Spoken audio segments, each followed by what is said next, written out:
"Why didn't you kill me?" the alien girl asked the human. "The bait has to be alive." The small, rugged ship jolted in space, its engines sputtering from damage. Zara, the young alien girl from the war-torn planet Vredon, gripped the controls desperately, trying to steady the craft as it descended toward the barren world below. Her heart raced, and her hands trembled. She'd been on a mission to scout new territory for her people, but things had gone terribly wrong. The ship had been struck by enemy fire. It was supposed to be a quick mission, easy, but nothing ever went as planned. The planet she was about to crash on was a desolate one, arid, filled with rocky deserts and wide, empty canyons. Its surface was an endless stretch of dust and dry earth. Yet as the ship fell toward the planet's surface, Zara saw nothing but the cold, empty blackness of space behind her. A sudden, violent impact rattled her bones. The ship broke through the atmosphere, the heat of entry causing the metal to groan and crack under the pressure. Zara fought to control the descent, but it was no use. The craft was falling too fast. With a final, sickening lurch, the ship slammed into the ground, sending a cloud of dust and debris into the air. The impact sent Zara flying against her restraints. For a moment, everything went black. When Zara regained consciousness, the first thing she felt was pain, sharp, intense pain. Her head throbbed and her body ached from the crash. She struggled to move, her vision blurry, but she managed to unbuckle herself from the seat. The cockpit was a wreck, wires dangling, control panels flashing erratically. Smoke filled the air, and the low hum of the failing systems was the only sound. She gritted her teeth and forced herself to focus, ignoring the dizziness and nausea swirling inside her.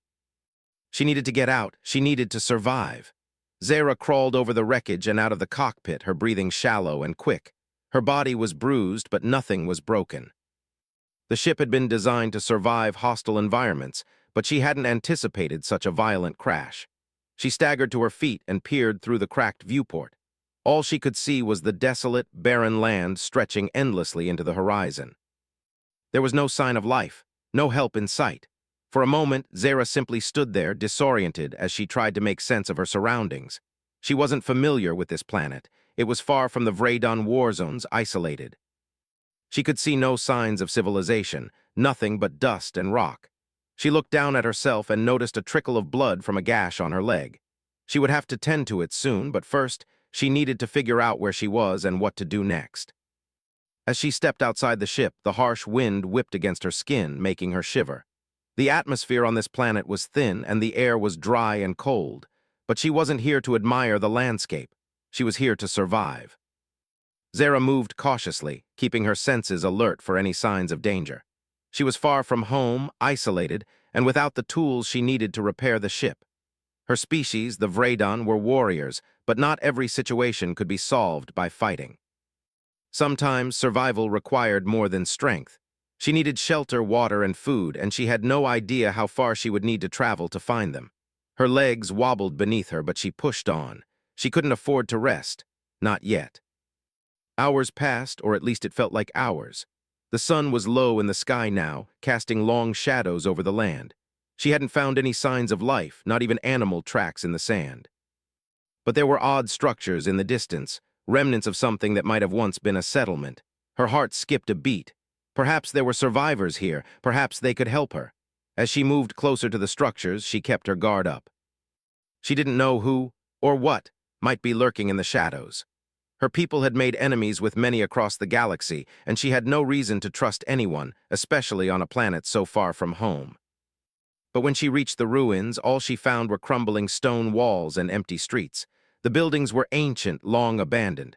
Some of the structures appeared to have collapsed, while others were half buried in sand. There were no signs of life, nothing. Just more silence. Zara sat down heavily on a broken piece of stone, frustration mounting inside her. She had been trained for combat, for battle, but this was different. She hadn't prepared for being stranded on a dead world alone. She had expected to be rescued or to find a way back to her ship, but neither of those things seemed likely now. Suddenly, the silence was broken by a distant sound, a thudding, rhythmic sound. Zara's head snapped up, her heart pounding. The noise was growing louder, footsteps. Someone or something was coming. Zara quickly stood, her pulse racing. She reached for the small weapon she kept strapped to her side, a plasma blaster, but she hesitated. Was it worth it? She didn't want to make enemies, especially if whoever was coming could help her. She crept toward the source of the sound, moving carefully so as not to make a noise. It was then that she saw him, a human, tall, muscular, and wearing the standard uniform of the Galactic Alliance. He was carrying a rifle, scanning the area with sharp eyes. His face was hard, focused, as he moved through the ruins looking for something or someone. Zara's first instinct was to hide, to run. Humans were the enemy. Her people had fought countless battles against them, and she had been raised to view them as nothing more than obstacles to her people's survival. But something made her pause. This human was alone, and he didn't appear to be searching for her specifically. For a moment, Zara simply watched him, hiding behind a half-fallen wall. She didn't know if she should confront him or slip away undetected. But as the human turned, his eyes scanned the area, and then, to her shock, he looked directly at her. Zara froze. The human's gaze locked onto hers, and for a brief moment there was silence between them. His eyes widened in surprise, but he didn't raise his weapon. He didn't make any sudden movements. Instead, he took a slow, cautious step toward her. Zara's heart thudded in her chest, and she quickly adjusted her grip on her weapon. But before she could decide what to do, the human spoke. "You're alive," he said, his voice deep and steady, though there was a trace of surprise in his tone. Zara said nothing. She didn't trust him, she didn't trust any human, but there was something about his calm demeanor that made her hesitate. She didn't feel the immediate need to fight or flee. The human took another step toward her, lowering his rifle. "I'm Captain Jackson Holt," he said. "I'm not here to hurt you, I'm just trying to survive like you." Zara's mind raced. She wanted to run, to disappear into the rocky terrain, but something about this human's words made her stop. She didn't know what to make of him. Should she believe him? Was he lying? Or was he, like her, just trying to survive? She studied him carefully, her weapon still gripped tightly in her hand. "Why didn't you kill me?" she finally asked, her voice low, sharp. The human didn't flinch. Instead, he shrugged, his eyes still locked on hers. "You're not the enemy," he said simply. "And I'm not here to kill anyone, I'm just trying to get out of this alive, just like you." Zara's mind spun. She couldn't understand it. Why would he say such a thing? Humanity was known for its cruelty, its wars. And yet here was one standing before her, unarmed, offering no threat. There had to be more to his story, something hidden beneath the surface. The question hung in the air between them, unanswered, as both of them stood in the ruins of a forgotten world, two strangers brought together by the twist of fate. Zara remained where she stood, her gaze fixed on Captain Jackson Holt. The silence between them stretched out for a moment, but to Zara, it felt like an eternity. She had been trained her entire life to survive in a galaxy filled with enemies, especially humans. Her people, the Vredon, had been fighting against humans for years. Their war was brutal, merciless, and unending, and yet this human before her didn't seem like the others. He wasn't trying to hurt her. He wasn't even pointing his weapon at her. "Why didn't you kill me?" Zara asked again, her voice quieter this time, but her suspicion still sharp. She couldn't let her guard down, not yet. Jackson seemed to consider her question for a moment before answering. He didn't seem intimidated by her, nor did he seem to think she was a threat. Instead, his eyes softened just a little as he spoke. "You're not what I expected," he said simply. "I've been out here alone for too long, and right now all I want is to get off this rock alive. I didn't save you because I think you're harmless, Zara. I saved you because you're something different." Zara frowned at him, trying to make sense of his words. How could a human see her as anything other than an enemy? She had been trained to be a weapon, to destroy anything in her path. But this man, this human, was treating her as though she was human too. She didn't understand it. "You don't even know who I am," she said, her voice sharp. "I could be anyone, I could be dangerous." "You could be," Jackson replied, "but you're not. And besides, I'm not exactly in a position to turn away help right now." Zara's instincts screamed at her to run, to flee, to find a way to finish what she had started, but instead she stood there, confused. Jackson seemed genuinely uninterested in fighting. His rifle hung loosely at his side, and his posture was relaxed, almost as if he had no fear of her at all. "Where's your ship?" Jackson asked, his eyes scanning the horizon. "I know this planet better than most. If there's anything left of your ship, we might be able to salvage it. We need to get out of here before anyone else comes looking for you." Zara hesitated, weighing her options. She didn't want to trust him, but she couldn't deny the exhaustion settling deep into her bones. She was far from home, her ship was a wreck, she couldn't fix it alone, and here was a human seemingly offering help even though he had no reason to. "It crashed," she said, her voice quieter now. "It's in the valley to the east, but you'll never make it." "The ship's beyond repair." Jackson's eyes darkened slightly. "It's worth a try." Zara had been trained to believe that humans were selfish, that they cared only about their own survival, no matter the cost to others. But Jackson's willingness to help someone like her, someone who was technically an enemy, unsettled her. No human she had ever known had acted this way. He was different, and that made him dangerous in his own right. "We can't stay out here long," Jackson continued. "It's not safe. You might think you're alone, but there's always someone lurking around, waiting to make their move. I've been stranded here long enough to know that." Zara felt the weight of his words. She had already seen signs of the harsh environment she was trapped in. The wind was cold and the sky was growing darker. The stars were beginning to appear in the sky, but there was no sign of rescue, no sign of civilization, only isolation. "Fine," she said, her voice reluctant. "We'll go to the ship, but don't think I'm trusting you. I'm not some helpless alien." Jackson gave her a slight smile, but there was no amusement in it.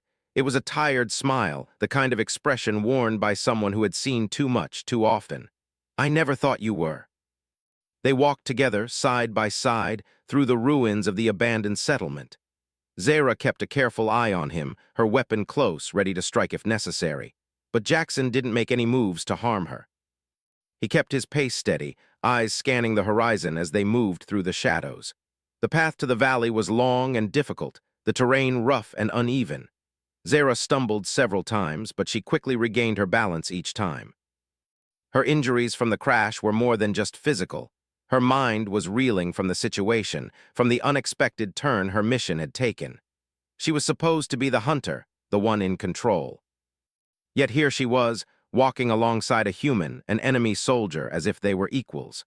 As they traveled, Jackson spoke occasionally, but Zara was too focused on the journey to listen closely. She didn't trust him, but she was beginning to see a different side of him, something she couldn't quite put into words. He didn't seem interested in fighting or conquering. He seemed tired, worn out just like she was. "I didn't expect to find anyone else out here," Jackson said, breaking the silence as they walked. "I thought I was the only one left. Seems like this planet's been dead for a long time." Zara nodded, keeping her eyes on the rocky terrain. "This place was once a thriving settlement. There were people here once. My people. They came to take over. They've abandoned it now." Jackson glanced over at her, his face a mixture of confusion and understanding. "Your people, you're not from here." "No," Zara replied, her voice sharp again. "I'm from Vredon. We came to this part of the galaxy to expand our influence, but everything's been falling apart." Jackson's expression softened.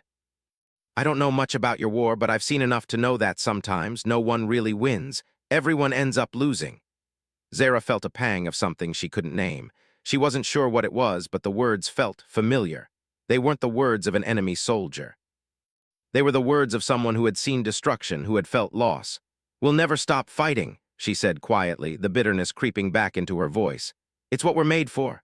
"You don't have to," Jackson said, his voice quiet but firm. "You can choose a different way." Zara turned sharply to look at him, her eyes narrowing. She had heard words like that before, but they always came from weak, idealistic humans who didn't understand what war was really like. "You think I can just walk away from everything? From my people, my home? You don't know what it's like to live with that kind of responsibility." Jackson met her gaze steadily. "Maybe not, but I know what it's like to lose everything, to watch everything you care about burn. I know what it's like to realize that you can't change the past, but you can choose what you do next." Zara didn't say anything. She wasn't sure how to respond. Jackson's words were unsettling because, for the first time in a long while, they made her think. She had spent her entire life fighting, following orders, believing in a cause that seemed unshakable. But now, as they walked through the ruined land, something was beginning to shift inside her. They finally reached the wreckage of her ship. It was still smoking, the once pristine hull now a twisted mass of metal and broken parts. Zara felt a pang of disappointment, but she couldn't let herself show it. She had been taught to hide her emotions, to never let weakness show. Still, she couldn't help but feel a sense of loss. This ship had been her lifeline, the one thing that could have gotten her out of this mess. But now it was useless. Jackson moved forward, his eyes scanning the wreckage. He didn't say anything right away, but Zara noticed him checking the ship's systems and examining the damage. After a few moments, he turned to her. "It's bad," he said simply, "but it's not beyond repair. If we work together, we might be able to get something functioning." Zara couldn't believe it. She had been certain the ship was beyond saving. But Jackson, he didn't seem to give up. He didn't think the situation was hopeless. "Do you really think we can fix this?" she asked, surprised by the glimmer of hope she felt. Jackson looked at her with a faint smile. "We don't have much of a choice, do we?" The crash site was far more than a simple wreck. It was the end of Zara's mission. Her ship, once a symbol of her people's might, now lay in ruins, a broken vessel that would never fly again. Zara stood before it, her fists clenched, her heart heavy with the weight of failure. She had been sent to scout this planet, to gather intelligence, but now there was nothing left for her to report. She was stranded with no way to contact her people, no way to fulfill her mission. Her eyes shifted to Jackson, who was crouched beside the wreckage, carefully assessing the damage. Despite the dire situation, there was a calmness in his movements, as if he had done this many times before. Zara didn't understand it. He was human, after all. The enemy. She had been trained to hate his kind. And yet here he was, offering help. It didn't make sense. Jackson looked up from his inspection and caught her gaze. For a brief moment, their eyes met, and Zara felt a flicker of something. Was it hope? She quickly pushed the feeling away. There was no place for hope out here, not on this forsaken planet, not in the middle of a war. Hope was a weakness, a feeling that would get her killed. "We can salvage something," Jackson said, breaking the silence. His voice was steady, though there was a trace of exhaustion in it. He had been stranded here for longer than Zara realized, and she knew the situation was wearing on him. "It's not much, but we can try to make it work, maybe enough to get us off this rock." Zara didn't respond right away. Instead, she walked over to the wreckage and knelt beside him. She was still angry, still frustrated with herself for failing, but part of her, the part she had buried for so long, wanted to believe that maybe they could escape. Maybe this human wasn't the enemy after all. She glanced at the broken hull of the ship. The panels were charred, the engines were shot, and the control system was completely fried. But there was a small part of her that clung to the idea that there might be something salvageable. Maybe Jackson was right. They had to try.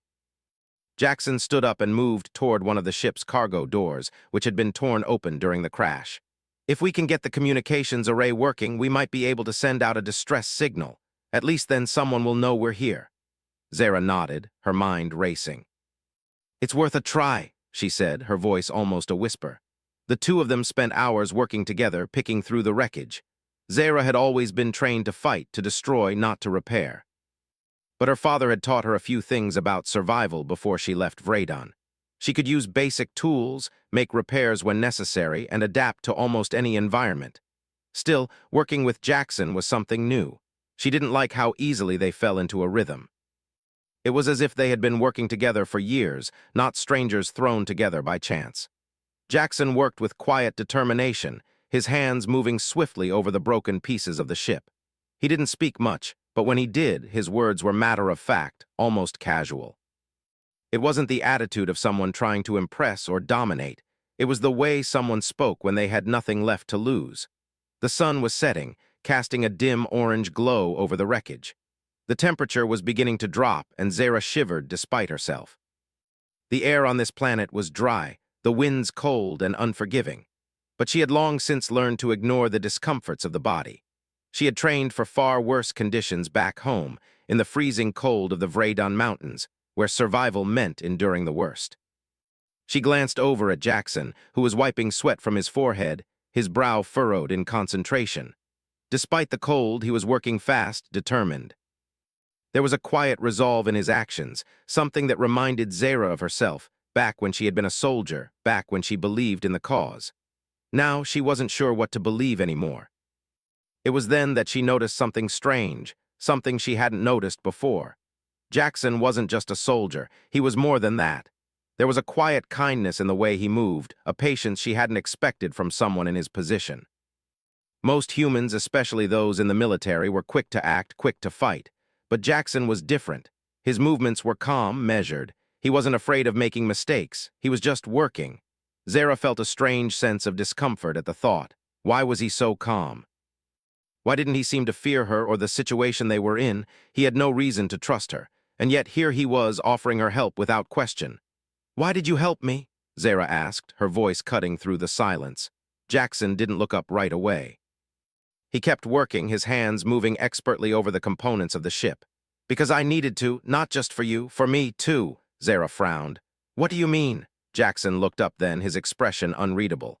"I've been here alone for too long. I've seen too many people come and go, and I've lost more than I care to count. I don't want to be alone anymore." Zara stared at him, surprised by the raw honesty in his words. She had never heard a human speak like this. She had been taught that humans were selfish, that they cared for nothing but their own survival. But Jackson, he wasn't like that. There was something more in his eyes, something Zara couldn't quite place. "You're alone?" she asked, her voice softer now. Jackson nodded, his gaze distant. "I've been stranded here for months. The mission was a failure and I got stuck here. No communications, no way to get off. I've been trying to survive ever since." Zara felt a flicker of something inside her, a strange mixture of sympathy and understanding. She had been trained to fight alone, to survive alone. But now, standing here with Jackson, she realized just how lonely that kind of survival was. Maybe it wasn't worth it. Maybe, just maybe, there was more to life than war, than endless fighting. "We're not so different, you and I," Jackson said, as if reading her thoughts. "We both want the same thing, to get out of here, to survive." Zara shook her head, but there was no conviction in her movements.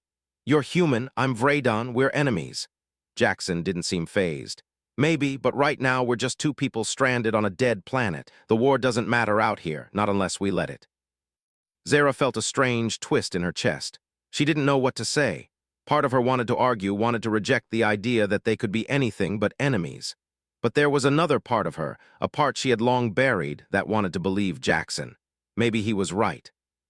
Maybe the war didn't matter anymore, but her training was still there, whispering in the back of her mind. She had been taught to fight, to survive at any cost. She couldn't just abandon that. She couldn't abandon her people, her cause. "Just finish the repairs," Zara said, trying to push her thoughts aside. "We'll worry about the rest later." Jackson didn't respond, but Zara could see the faint smile on his lips. They worked in silence for a while longer, the weight of their unspoken words hanging in the air. As the night deepened, the cold grew more intense, but they didn't stop. They couldn't stop. In the distance, the stars began to shine more brightly. They were far from home, far from everything they had known. But for the first time in a long time, Zara felt something like hope. She didn't know if it would last, but for the first time, she wasn't so sure she wanted to fight it. The hours stretched into the night as Zara and Jackson continued their work on the ship. They didn't speak much. The only sounds were the scraping of metal and the soft hum of the broken equipment as they tried to salvage whatever they could. Zara had always been quick to act, but in this situation, she had to slow down. The ship was damaged beyond repair in many ways, but Jackson didn't give up. He kept working, examining each part, checking connections, and testing the circuits as if it were just another mission. Zara couldn't help but watch him. His determination was something she hadn't expected. She had been raised to believe that humans were cruel, selfish creatures. Her training had taught her to see them as nothing more than obstacles to be removed. But Jackson didn't fit the mold. He wasn't fighting, he wasn't demanding answers. He was simply doing what needed to be done without hesitation. Despite herself, Zara found herself thinking back to the moments they had shared earlier in the day. She had asked him why he didn't kill her when he had the chance.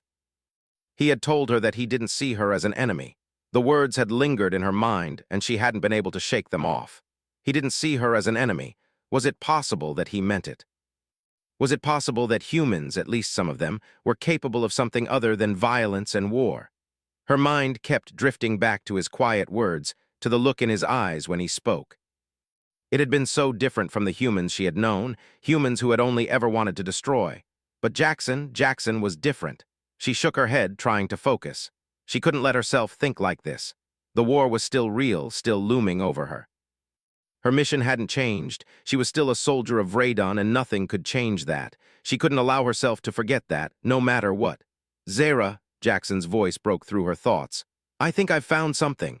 She looked over at him, her heart racing. He was crouched beside the ship's damaged communication array, his face lit by the faint glow of a tool in his hand. She walked over, her boots crunching against the broken ground, and crouched beside him. "What is it?" she asked, her voice rough. Jackson didn't respond right away. Instead, he carefully removed a piece of metal, exposing a small, hidden component underneath. It was a communications relay, still partially intact despite the damage. "I think this might be salvageable," he said after a moment, his fingers working quickly to connect the wires and components. "If we can get this working, we might be able to send out a signal." Zara nodded, her breath caught in her chest. A signal. A chance to contact someone, anyone who could rescue them from this barren planet. It seemed almost too good to be true, but the possibility made her heart beat faster. She had never been one to trust in hope, but now she couldn't help but feel a spark of it. She turned her attention to the darkening sky. The stars above them were so distant, so cold. There was no sign of life here, no sign of anything that could help them. But with Jackson's skills, maybe there was still a chance. Maybe they could get off this planet before the situation got worse. Zara watched Jackson work for a few more moments, his concentration intense, his movements fluid and practiced. He was right about one thing: they had no choice but to try. If they stayed here too long, they would become prey to whatever other dangers the planet held. She stood up, stretching her stiff legs, and scanned the wreckage of the ship. There was still so much to be done. She had been trained to fight, to survive, but not to fix machines. Her hands were strong, but they weren't made for delicate repairs. She glanced at Jackson, who seemed to be in his element, and for a moment she felt like an outsider. She wasn't like him. She didn't belong here, working alongside a human, trying to fix something that had broken beyond recognition. She was supposed to be the warrior, the one with the answers, the one who led. But in that moment, she realized that none of that mattered. None of her training mattered. The only thing that mattered was surviving, and for the first time, she wasn't sure she could do it alone. She turned away, taking a few steps into the darkness. The wind had picked up, carrying with it the dust and debris from the wreckage. It felt cold, harsh, and empty, just like the world around them. Zara swallowed hard, trying to ignore the sinking feeling in her chest. She could hear Jackson moving behind her, but she didn't turn around. She wasn't ready to face him again. Not yet. She wasn't ready to confront the strange feelings that were swirling inside her, the confusion, the doubt. She had been raised to see humans as enemies, to destroy them without hesitation. But Jackson was nothing like what she had been taught to expect. And it was making her question everything. "Zara," Jackson called out to her, his voice steady but concerned. "You okay?" She paused, taking a slow breath, and then finally turned to face him. "I'm fine," she said, though her voice was anything but certain. "Just thinking." He stepped closer, lowering the tool in his hand. "About what?" Zara hesitated, unsure of how to answer. The truth was, she didn't even know what she was thinking. She had always been so sure of herself, so certain of her purpose. But now, standing on this empty planet, she felt lost. She had never been alone like this before, not in the way that mattered. She had always been part of something bigger, part of her people, her mission. But now all of that seemed so distant. She looked at Jackson, his face illuminated by the faint light from the broken communication array. There was a softness in his eyes, something that made him look almost human. It was a strange thought, a human looking human. And for a moment, Zara wondered if maybe, just maybe, there was more to him than what she had been taught to believe. She shook her head again, forcing herself to focus. "We should get back to work," she said, her voice a little sharper than she meant it to be. "We don't have much time." Jackson didn't say anything. He simply nodded and turned back to the ship's broken systems. Zara followed him, her mind still spinning. She wanted to focus on the task at hand. She wanted to finish what they had started. But her thoughts kept drifting back to the same place, back to the way Jackson had looked at her earlier, to the kindness in his voice, the patience in his movements. Zara knew what it was like to fight. She had been doing it her entire life. But now, for the first time, she wondered if there was something else, something more. Hours passed, and the repairs continued, but nothing felt certain anymore. The night was growing colder, and the ship's systems were still barely functional. Jackson was working tirelessly, and Zara, though exhausted, had never felt more alive. There was something about the challenge, about the struggle, that brought a sense of purpose back into her chest. They were both survivors now, bound together by necessity. Whatever happened next, they would face it together. The night was cold, the wind biting through the thin fabric of their clothes as Zara and Jackson sat huddled near the wreckage. The work on the ship was slow, and despite their efforts, the systems were still far from functional. Zara's hands ached from the long hours of repair, her fingers stiff from the cold. She had never been one to show weakness, but exhaustion was creeping into her bones, and she could feel it in every movement she made. Jackson, on the other hand, seemed unaffected by the cold. His focus was unwavering, his hands steady as he worked through the broken components of the ship. He had become almost mechanical in his actions, methodical and precise, as if he had done this 1,000 times before. Zara couldn't help but admire his determination. In a way, it reminded her of herself before all of this. The soldier, the warrior, always focused on the mission, always determined to succeed. But something had changed. She could feel it deep inside her, a subtle shift that she couldn't quite understand. She had spent her entire life following orders, carrying out the will of her people without question. But now, standing on this strange planet with Jackson, she was starting to wonder if there was more to life than just fighting, than just surviving. For the first time, she wasn't sure where she fit into all of this. Zara glanced at Jackson, his profile illuminated by the faint glow of the broken communication array. He was still working, but there was something different about him. He wasn't just a soldier. He wasn't just an enemy. He was a person who had been stranded here just like her, who was doing everything in his power to survive. Zara's thoughts were interrupted by a low beep from the ship's systems. She turned toward the sound, her heart skipping a beat. It wasn't much, but it was something. Jackson looked up at her, his eyes narrowing in concentration. "I think we've got power," he said, his voice low but filled with a quiet excitement. Zara's pulse quickened as she moved toward him. "What do you mean?" "The communication array," Jackson explained, his fingers dancing across the controls. "It's still not fully functional, but we might be able to send a signal. We have to try." Zara nodded quickly, her breath catching in her throat. This was it, their one chance. She had always known that their survival depended on finding a way off this planet. But now, as they stood on the brink of success, the gravity of the situation hit her. If they didn't make it out, they would be stranded forever, alone in the vast emptiness of space. Jackson worked quickly, his fingers moving with practiced ease. He muttered to himself, trying different sequences of commands, checking the connections one by one. Zara hovered beside him, her heart pounding in her chest, watching as he continued his work. "Almost there," Jackson said after a few minutes, his brow furrowed in concentration. Zara's eyes remained fixed on the screen in front of them, hoping that this time the system would respond. She couldn't afford to let herself feel hope, not yet, not until they were certain. But a part of her, small but persistent, wanted to believe. She wanted to believe that they could escape, that this nightmare could end. A few more moments passed, and then, to her surprise, the screen flickered to life. The communication array blinked on, weak but steady. A signal was being transmitted, albeit faintly. "We're doing it," Jackson said, a smile tugging at the corner of his mouth. "We've got a signal." Zara couldn't help the rush of relief that flooded through her. She took a deep breath, feeling the tension that had been building inside her ease for the first time in days. They had done it. They were going to make it out. But as quickly as the joy came, it was replaced by a new concern. The signal they were sending was weak. It would be hard for anyone to pick up. They had no idea how long it would take for a response, or if anyone would even be able to hear them. "We have to stay here and wait," Zara said, her voice calm but firm. "There's no way to know how long it will take." "We'll have to make do with what we have."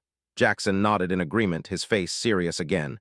"We don't have much time, we're not safe here. Even if the signal goes out, we can't stay in the open." Zara knew he was right. She had seen enough of the galaxy to know that there were always dangers lurking, always enemies waiting to strike. The wreckage of her ship was a beacon, easy to spot, easy to target. They would have to move quickly once the signal was sent. "Let's gather what we can," she said. "We'll find shelter until the rescue arrives. We don't have the luxury of waiting around." The two of them quickly began to gather supplies, salvaging what they could from the wreckage of the ship. Zara didn't talk much as they worked. Her mind was racing, still processing the idea that they might actually be saved. But there was no time to waste on hope. There was work to be done, and they couldn't afford to relax. By the time they had gathered the most essential supplies, water, food rations, and what little equipment they could carry, night had fully settled in. The cold was sharp now, the wind biting into their skin as they made their way to a small cave they had spotted earlier, hidden from sight by the rugged terrain. Inside the cave, Zara and Jackson set up camp. The shelter was small, but it was enough to keep them out of the elements for the time being. They huddled together, sharing what little warmth they could find, and ate their rations in silence. There was little left to say. Their work was done for the night, and now they had no choice but to wait. Zara lay on the cold ground, staring at the dark ceiling of the cave. Her thoughts drifted, her mind filled with the strange, conflicting feelings she had been trying to suppress. She thought about her home, her people. She had been trained to follow orders without question, to fight for the survival of the Vradan. But now, with Jackson beside her, she was beginning to see things differently. Was it possible that there was another way? Was it possible that the war she had been born into wasn't the only path forward? Her thoughts were interrupted by a soft sound from Jackson. He was sitting across from her, staring into the small fire they had managed to start in the cave. His eyes were distant, lost in thought. "Do you think they'll find us?" Zara asked, her voice breaking the silence. Jackson turned to her, his expression thoughtful. "I hope so. But even if they don't, we'll keep fighting. We've made it this far, haven't we?" Zara nodded, a faint smile tugging at the corner of her mouth. She wanted to believe him. She wanted to believe that no matter what happened, they could survive, but part of her was still afraid. Afraid of being abandoned, afraid of what the future might hold. They sat in silence for a long time after that, the crackling of the fire the only sound in the cave. The world outside was dark, cold, and empty, but in that small, fragile space, Zara didn't feel so alone. For the first time since she had crash-landed on this planet, she didn't feel like a soldier or a tool of war. She felt like a person, just a person trying to survive.